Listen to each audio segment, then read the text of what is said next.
Questão sobre infrações e penalidades. Ter o veículo imobilizado na via por falta de combustível é uma infração de natureza. Esse natureza quer dizer assim, qual é a gravidade dessa infração? É leve, ela é média, é grave, o que é que ela é? Aqui é decorar, tá, gente? Essa aqui é uma infração média, é de natureza média. Uai, professor, então quer dizer que se eu deixar o carro acabar o combustível no meio da rua, lá o guarda vê, ele vai me multar ainda? Vai. Infração média. A multinha média é 4 pontos na sua carteira aí, não dá mole não, tá? E detalhe, se você não providenciar para retirar esse veículo dele imediatamente, ele chama o guincho e leva o seu carro ainda, dá remoção, tá? Multa média, 4 pontos no prontuário e remoção do veículo. Mais um aí sobre infrações e penalidades. Transitar pela contramão de direção nas vias de mão única constitui infração de trânsito de que natureza? Veja bem, transitar pela contramão pode ser gravíssima ou pode ser grave. Se a via que você entrou é de mão única, imagina, tem uma via e essa via só vai carro, tá? Tem a faixa aqui divisória, só vai carro. E aí você veio daqui, ó, e entrou na contramão. Essa via aqui é de mão única e você entrou na contramão. A infração é gravíssima. Agora, se ela fosse de mão dupla, imagina que eu tenho aqui uma via. Nessa faixa de trânsito vai carro, nessa vem carro. Só que aí eu virei, entrei aqui na contramão e fiquei na contramão. Aí seria infração grave. Sacou?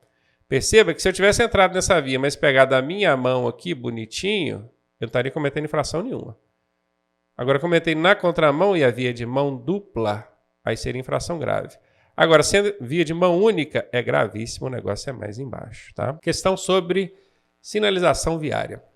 Subsistema de sinalização que utiliza de placas ao lado ou suspensas sobre a via. Um sistema de sinalização é todo tipo, toda forma de sinalização. Agora, quando fala subsistema, é quando você pega esse sistema e divide em grupos. E a sinalização de trânsito ela é dividida em grupos, tá? Nós temos 6 tipos de sinalização. 4 nós estamos vendo aqui, tá? Que é a horizontal, vertical, luminosa e gestual. Está faltando aqui a sonora, que é o apito do guarda, o gesto. É o apito, ou silvo, tá? Do guarda. E está faltando aqui também os dispositivos auxiliares, que são cones, cavaletes e por diante. Então vamos numerar, 1, 2, 3, 4, 5, 6. São 6 tipos ou subsistemas de sinalização. E o Detran aqui quer saber qual desses subsistemas se utiliza de placas. Placa de proibido isso, proibido aquilo, curva perigosa. Essa aqui, gente, sinalização vertical. Vertical são as placas. E horizontal são as marcações, as pinturas no pavimento. Aquelas linhas que dividem mão e contramão, que proíbe ou permite ultrapassar, sabe? A linha de bordo, a faixa de pedestre, toda pintura no pavimento, ela é chamada de sinalização horizontal, enquanto as placas são chamadas de sinalização vertical. E se a gente quiser continuar aqui, luminosas, semáforo, gestual, pode ser gesto do agente de trânsito, né, que está mandando você seguir ou parar. Ou também gesto do próprio condutor, que está indicando com a mão que vai dobrar para um lado, para o outro. Sinalização sonora, que são silvos, apitos do guarda. E dispositivos auxiliares, que são cones, cavaletes e por aí vai. Letra B de bola aí, hein? Mini aula para você também. E aí, tá gostando da aula? Eu sou o professor Ronaldo Cardoso e tenho o caminho das pedras para você chegar à sua aprovação da forma mais suave possível. Se você fizer exatamente o que eu te pedi, eu garanto que você passa. Clique aqui no primeiro link da descrição e vem ser aprovado com a gente. Meio ambiente, questãozinha que o pessoal não gosta, mas tem que estudar, porque cai em prova, né? Pouco, mas cai. Então, bora lá. São substâncias que contêm dispositivos que espalham fragmentos num raio de até 600 metros de distância. Oxidante, corrosivo, infectante ou explosivo. Se você tivesse que escolher um desses 4, mesmo não sabendo muito bem o que significa oxidante, corrosivo o pessoal sabe que corrói. Infectante, explosiva. Mesmo não sabendo muito bem o que significa essas de cima aqui, ó, qual que você iria? Diz, ó, espalham fragmentos, pedaços, né? Numa distância de até 600 metros. O que é, hein? Explosivo, né, gente? Dentre vários tipos de produtos perigosos que a gente pode encontrar aí nesses caminhões que transportam produtos perigosos pelas rodovias, explosivo é que está relacionado a isso aqui. Eles jogam fragmentos, pedaços, estilhaços numa distância de até 600 metros. E é importante o motorista saber disso, porque às vezes ele posiciona o veículo dele ali a 100 metros desse caminhão e acha que está numa distância segura. Viu? Então, quando o produto for explosivo, veja, até 600 metros você ainda está em área de risco. Viu? Então, ó, manter uma distância maior. Letra D é a resposta. Direção defensiva que diz: a direção defensiva compreende conceitos dos tipos tal e tal, onde tal é a recomendável. Vamos ver? A direção defensiva compreende conceitos dos tipos preventiva e corretiva, onde a corretiva é a recomendável. Olha, realmente a direção defensiva existe do tipo preventiva e existe do tipo corretiva. Agora falar que a corretiva é a recomendável, corretiva vem de corrigir uma situação não prevista. O motorista não foi capaz de prever o risco, então em cima da hora teve que agir para corrigir. Não é a recomendável, não concordo. Está fora. Preventiva e corretiva. Beleza, a preventiva encaixa aqui, a corretiva encaixa aqui, onde a preventiva é a recomendável. A preventiva é aquela onde ele foi capaz de prever a situação de perigo, então aplicou com antecedência os cuidados ali para evitar que o acidente acontecesse. Ah, essa é linda, essa encaixou direitinho, hein? Preventiva vem aqui, o corretiva vem aqui, que são os tipos, né, de direção defensiva. Onde a preventiva, que vem aqui, é a recomendável, né? Preditiva, isso aqui não é nome de direção defensiva, isso aqui é nome de manutenção veicular. Existe manutenção preventiva, corretiva e preditiva. Manutenção veicular, parte mecânica, não tem nada a ver com direção defensiva. Tá? Então, preditiva é outra coisa, está em outra matéria, outro assunto. Agressiva, até existe aquele motorista que dirige de forma agressiva, mas isso é um tipo, é um conceito de direção defensiva? Agressiva? Não é, né, gente? Então tá fora, absolutamente. Fiquei mesmo com a letra B de bola. Na tela aqui uma questãozinha sobre infrações e penalidades. Isso aí cai no máximo as 3 questões em prova. Tá? Eu sei que tem aluno que fala, só caiu infrações na minha prova. Não é verdade. Tá? No máximo 3 questões. Normalmente 1 ou 2. Quando cai muitas, são 3, ok? Bora lá. Usar no veículo equipamento de som em volume ou frequência que não sejam autorizados pelo Conselho Nacional de Trânsito, isso por meio de resolução, tá? É uma infração de natureza. Quando fala natureza, está se referindo à gravidade dessa infração, tá? Se ela é média, se ela é leve, se ela é gravíssima ou se ela é grave. Existe aquele macete com 60% de aplicabilidade? O que é 60% de aplicabilidade? Cada 10 vezes, em 6 vezes o macete vai funcionar, em 4 não vai funcionar.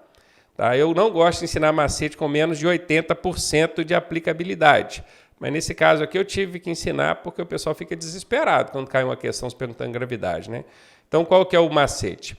Quando a infração cometida oferecer risco direto à segurança ou à vida, ela será gravíssima ou grave. Agora, quando não oferecer risco direto à segurança ou à vida, ela será média ou leve. Partindo desse macete, desse princípio que eu acabei de ensinar aqui, se a gente for pensar bem, eu estou com o meu veículo lá e o volume está muito alto, está perturbando o sossego dos outros. Isso oferece risco direto à segurança ou à vida? Pensar, o meu carro está com som alto, alguém morreu. Ou foi gravemente ferido para o hospital porque o som estava alto. Não oferece. Então, se a gente for utilizar o macete nessa questão, a gente diria que não é gravíssima e nem grave essa infração. E erraria. Porque essa infração aqui, volume ou frequência de som de veículo lá acima do autorizado pelo CONTRAN, é grave. É uma infração grave. Professor, mas e aí, eu não uso macete? Usa. Se você sabe a resposta, você não precisa usar macete, você vai chegar e vai responder. Agora, se você não sabe a resposta, você vai chutar aleatoriamente? Não, você vai usar o macete. Porque o macete ele vai te dar, em cada 10 vezes que você usar, 6 ele vai dar certo. Ou seja, a maioria das vezes ele vai dar certo. É melhor do que nada, né? Repito, não gosto de ensinar macetes que não tenham pelo menos 80% de aplicabilidade, mas nesse caso não tem jeito. São mais de 500 condutas infracionais, isso aqui é uma maneira de ajudar a gente. Então guarde aí, usar no veículo equipamento de som ou volume com frequência que não seja autorizado pelo controle é infração de natureza grave. E vocês certamente devem estar curiosos, qual que é esse volume, qual que é essa frequência? É zero. Zero. A regra hoje diz que se o som pode ser ouvido do lado externo, ou seja, do lado de fora do carro, de forma a perturbar o sossego público, já é infração. Antigamente tinha que medir com decibelímetro, tinha 80 decibéis, tinha um monte de bobeira. Hoje não tem nada disso mais. Se deu para ouvir do lado de fora e está perturbando alguém, e se alguém aciona a fiscalização, a polícia já chega ali aplicando a autuação e ela é grave. Questão aí sobre processo de habilitação.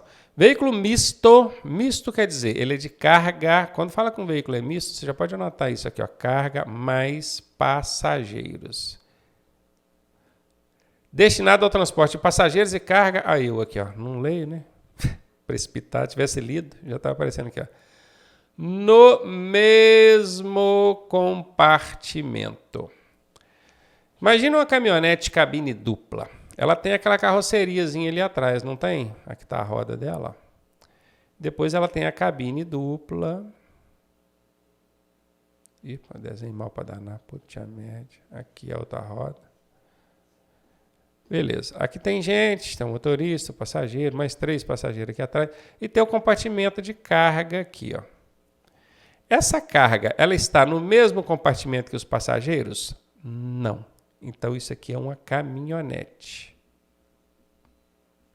Caminhonete. Quando está todo mundo no mesmo compartimento, é o caso... Imagina aquela...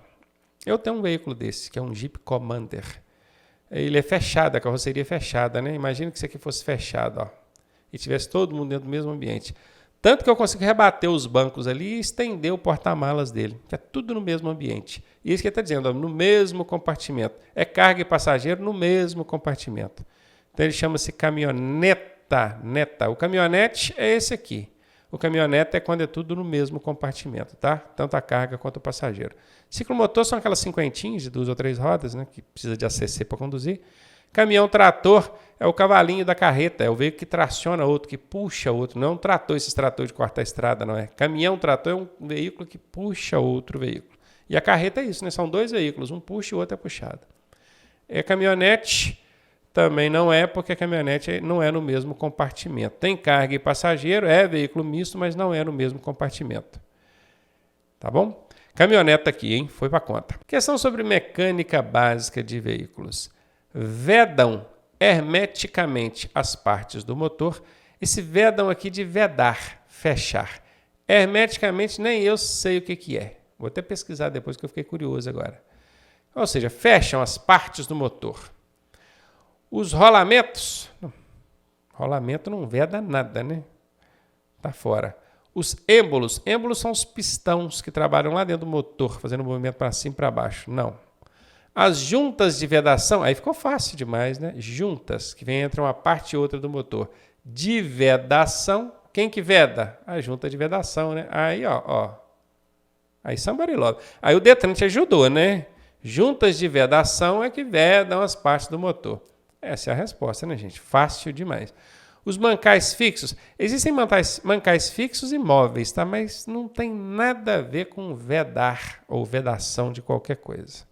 Tá fora, não vou entrar nos detalhes aqui de que peças são essas, para não estender muito a explicação da questão aqui. Questão na tela sobre direção defensiva. Visão e audição deficientes. Está com problema de visão, problema de audição.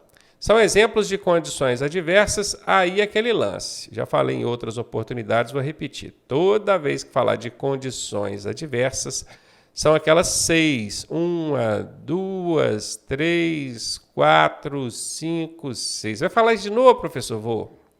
Vou falar de novo porque você precisa decorar isso aqui. Se você não decorar isso aqui, você não vai conseguir, na hora da prova, relacionar condições adversas com esses 6 itens que eu vou colocar aqui. Luz, que é questão de iluminação, pode ser ofuscamento ou penumbra. Ofuscamento é excesso de luz no seu olho, atrapalhando você enxergar. Penumbra é falta de luz, atrapalhando você enxergar também. Tá vendo? Tempo, e esse tempo aqui não é tempo relógio, é tempo clima. Tá frio, tá quente, tá calor, tá chovendo, tá muito vento. Tem também a via, que pode ser chamada aqui de pista, estrada. Tem também o trânsito, que pode ser congestionado, fluindo. Tem o veículo e tem o condutor. São 6 as condições adversas. Meu professor lá na autoescola falou que são 8, é porque ele pega o veículo e desmembra em carga e passageiros, ou ocupantes, tá? Porque o condutor também é ocupante e ele não é passageiro. Aí, no caso, seriam 7 e 8. Quantos são, não importa, isso não vai perguntar na sua prova. Você precisa saber quais são, e são esses aqui. Veja bem, visão e audição. Isso não está relacionado nem à luz, nem a tempo, nem a via, nem a trânsito, nem veículo. Isso tem que estar relacionado a condutor. Então, a resposta está aqui. Ó. Ah, mas o agente de trânsito, o pedestre, os passageiros também pode ter visão e audição perturbadas ou prejudicadas? Sim. Mas consta aqui na relação de condições adversas, agente de trânsito, pedestre e passageiro? Não consta. Só consta o condutor. Por isso que você precisa decorar quais são, para chegar na hora da prova, fazer essa relação e não cair nessas pegadinhas aqui do Detran. Beleza? Bora para a próxima. Primeiro socorros que diz, é situação de emergência que interfere diretamente nas funções vitais, exceto funções vitais. São aqueles sinais, aquelas funções que a pessoa apresenta que tem relação direta com a condição de vida ou morte dela. Normalmente, quando você quer verificar se uma pessoa está com essas condições, essas funções vitais comprometidas, você vai verificar o quê? Pulso, respiração. Deixa eu ver se ela está pulsando, o coração dela está batendo. Deixa eu ver se ela está respirando. Não é isso? São funções vitais, é isso aí. Só que essa questão traz um exceto. E tem gente que tem dificuldade de lidar com esse exceto. Tem gente que tem dificuldade em responder questões com esse exceto. Então, já ensinei outras vezes, vou ensinar mais uma vez. Sempre que aparecer um exceto na questão, você vai eliminar esse exceto e no lugar dele você vai colocar um não. Pronto. Você trocou o exceto pelo não. Acabou. Não leia mais o exceto. Leia a questão agora com esse não. E vamos ver se a gente consegue entender.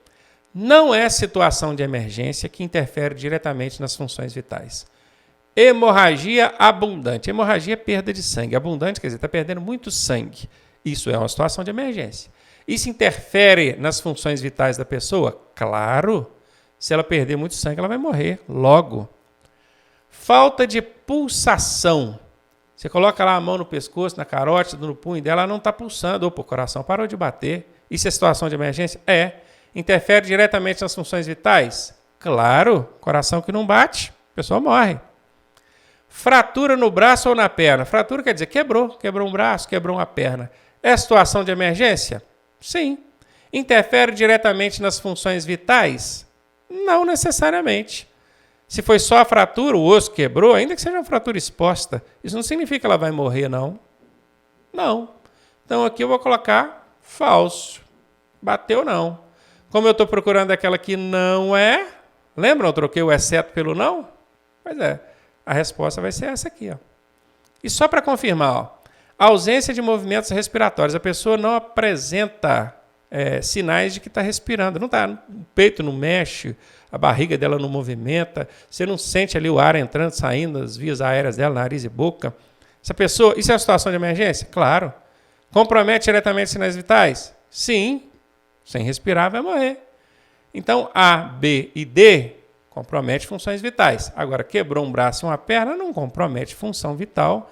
Como eu estou procurando aquela que não é, achei letra C a resposta.